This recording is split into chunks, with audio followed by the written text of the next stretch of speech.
Hey, here's another safety tip from Vivid Learning Systems. My name is Chris, and I'm here to share some knowledge and help you connect workers with safety. Having personally survived a school shooting, I can tell you why training for an active shooter event is something everyone needs to be doing. By now, we've learned that the threat is real.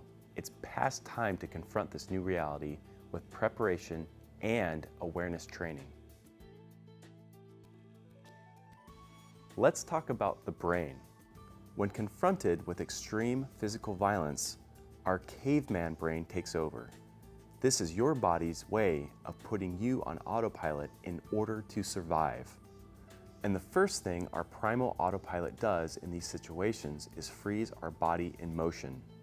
So even if you wanted to run, hide, or fight when exposed to an active shooter event, the brain's auto response is to stop you from moving. Because the brain is wired to keep you alive, and freezing is part of our natural defense system. However, that chemical release may block your brain from taking decisive, life-saving action. The challenge is to rewrite your brain's primal response, to override the autopilot. That's why training is so important. See, people don't rise to the occasion. They fall to their lowest level of training. And that's letting your psychological autopilot take control. You can train yourself to think and stay calm when your body is experiencing the surge of hormones that make clear thinking difficult. Situational awareness is simply knowing what's going on around you. It's important because paying close attention to your surroundings, people, places, things, will help you better recognize potential threats. Fundamentally, it's a mindset of being present and aware by anticipating emergency situations and planning your response. There are ways to develop situational awareness. For example, you can and should work to identify at least 2 exit routes wherever you are. Think, how will you remove yourself from a crowded area or small area with one way out? Would you recognize gunfire if you heard it? When you look around you, what looks out of place? Are doors that are normally locked suddenly unlocked? Are lights off when they should be on? Staying alert can help you stay alive. Active shooter events develop quickly and without order. The rule is that proximity to an active assailant dictates action. For example, if an active shooter comes to the door of a small meeting room, hiding or running may be difficult and unwise.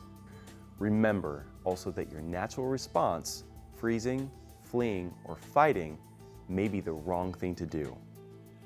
If you can evacuate, you should. Move fast, stay low, and keep moving until reaching safety. And when you do feel safe, call 911. Now, if you cannot safely evacuate, take cover and barricade. Get behind as many locked doors as possible. Distance and obstacles increase the chance of survival, as active shooters look for easy targets. If it is not possible to move away from the shooter or safely shelter in place, defend your life by fighting for it, matching force and intensity as much as possible. Statistics tell us active shooters don't negotiate. Remember that there is strength in numbers, and we all have a constitutional right to defend our lives.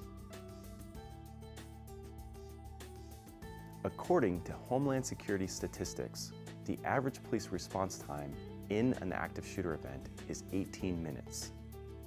And 70% of incidents ended in 5 minutes or less. That's why dialing 911 is critically important, but not more important than creating distance between you and life-threatening violence. Law enforcement has one mission in these situations: end the violence. So expect aggression, expect them to be moving fast, and expect to see weapons drawn. Here's a list of what you can do.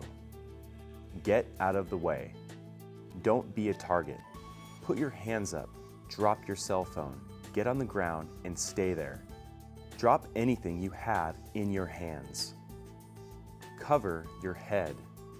Stay quiet and let them move over you.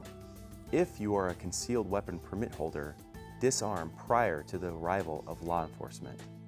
Don't point, scream, talk to them, or try to help. Don't touch or grab law enforcement. Follow any orders they give you. Move the opposite direction they are moving. Make no mistake, active shooter response training will not stop an assailant from committing an act of violence, but it may increase your chances of survival. And that's what it's really all about, lowering the body count. Remember that it is better to have a plan and not need it than to need a plan and not have it. Until next time, stay positive and stay safe.